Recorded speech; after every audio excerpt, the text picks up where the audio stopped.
These are the children of Hope Cottage. Like all children, they require care and affection. But these youngsters have special needs because they have mental problems.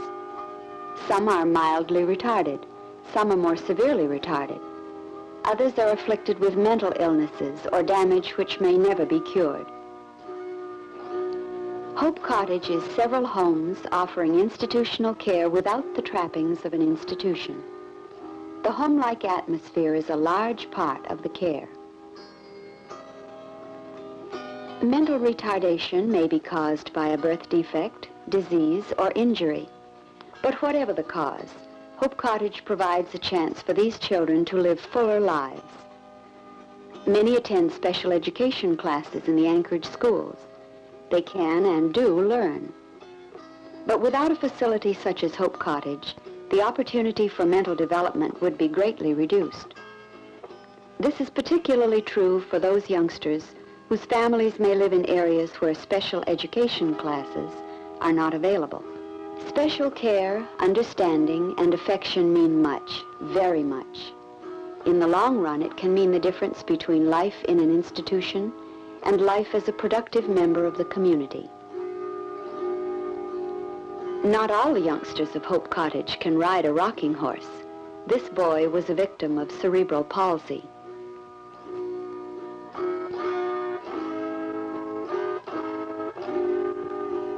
Even eating has its special problems.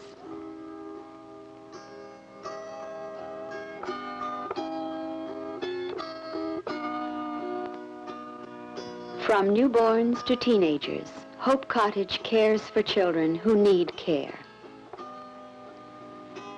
Most youngsters are placed in Hope Cottage by the state of Alaska or the Bureau of Indian Affairs. At this time, private placements make up about 20% of the cottage children. Hope Cottage was opened following the 1967 Fairbanks flood to care for mentally retarded children from the disaster areas. The founder, Mrs. Nancy Stewart, began caring for 5 youngsters. Hope Cottage is now licensed by the state of Alaska to care for up to 30 children in 3 separate cottages. Each boy has his daily tasks assigned. The boys must keep their rooms neat.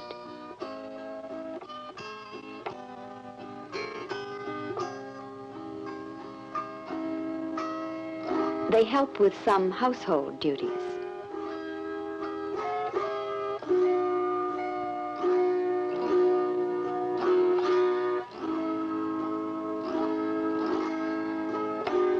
The children in this cottage require total care. Many are newborns.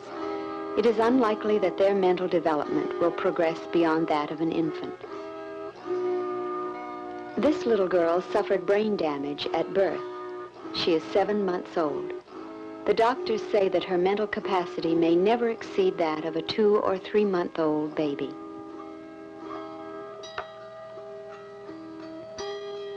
Degeneration of the central nervous system brought this little boy to Hope Cottage. Children with this condition have a limited lifespan, and they require constant care throughout their lives.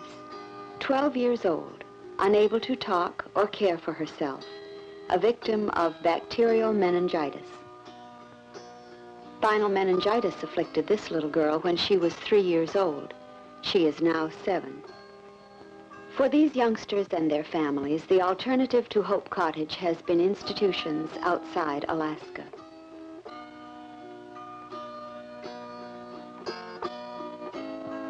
Shortly after these films were made, this little girl had her first birthday. That was the day she died. This little girl suffers from seizures. She requires constant, competent observation.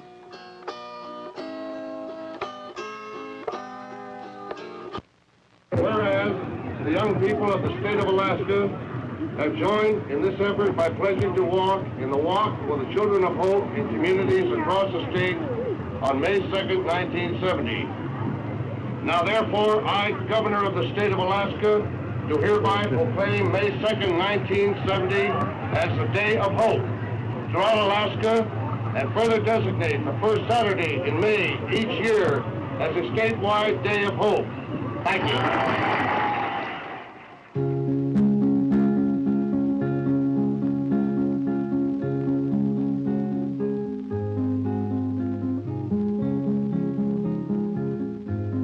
Until 1967, mentally retarded children had to leave Alaska or forego essential care and treatment. The need for facilities here was made even more apparent with the Great Fairbanks flood. Mrs. Nancy Stewart acted. She founded Hope Cottage, a place where retarded youngsters can get the help they need here in Alaska. In the beginning, it was very difficult. There wasn't enough money to do all the things which should have been done. But the children responded to the home-like atmosphere.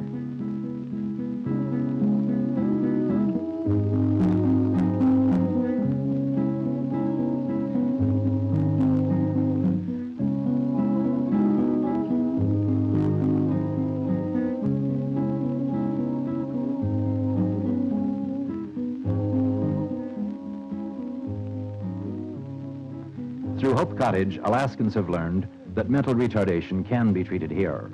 These children are building useful lives. The children lead normal lives as much as possible. They play together, go to school, and do small household chores.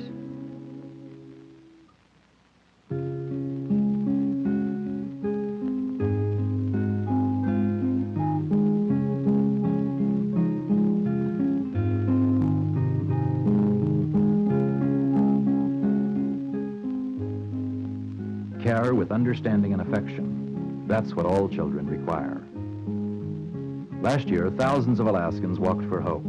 This year, Hope Cottage will have a new, modern facility to care for children whose mental development is unlikely to grow beyond that of an infant. The walk is assuring that Alaska will have the right kind of care for these babies.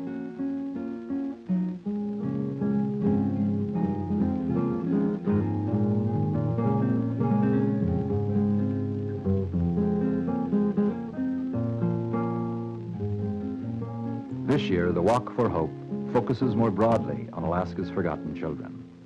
The walk is being sponsored by the Council for Alaska's Children, a statewide citizens group seeking to aid organizations like Hope Cottage, which care for sick and wayward youth, as well as retarded youngsters. The experience of Hope Cottage demonstrates that Alaskans are concerned about children with special problems. It shouldn't be necessary for a child to leave Alaska to find the help he needs.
time I see you, I break down and cry.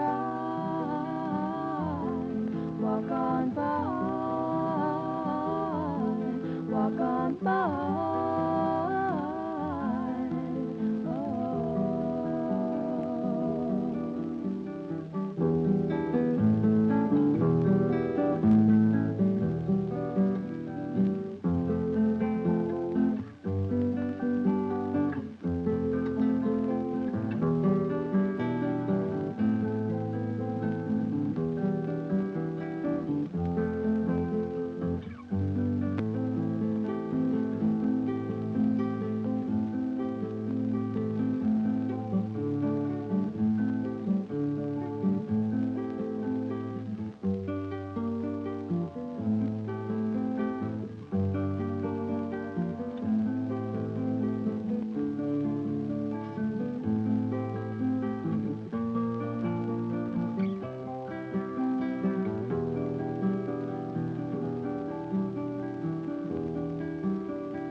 All walkers, please enter the double doors at the front of the building and turn left. We'll sign you up to do it again tomorrow.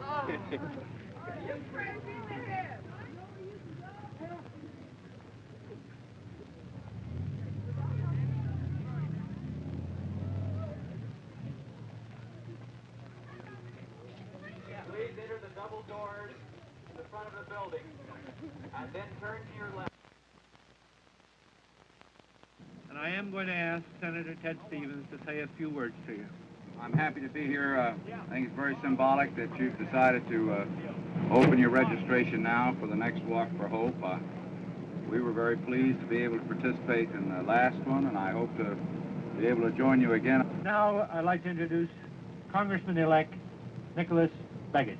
Let me just say, I think this is a very timely event, particularly because it's Christmas, when we all sort of dig deeper to give ourselves for others. Let me say that I think this next Dry Bob will be more successful than the last one. The last one was very, very successful indeed, and I think the objective is certainly noteworthy. I watched you, don't worry. All right, very good. I now declare the registration center officially open.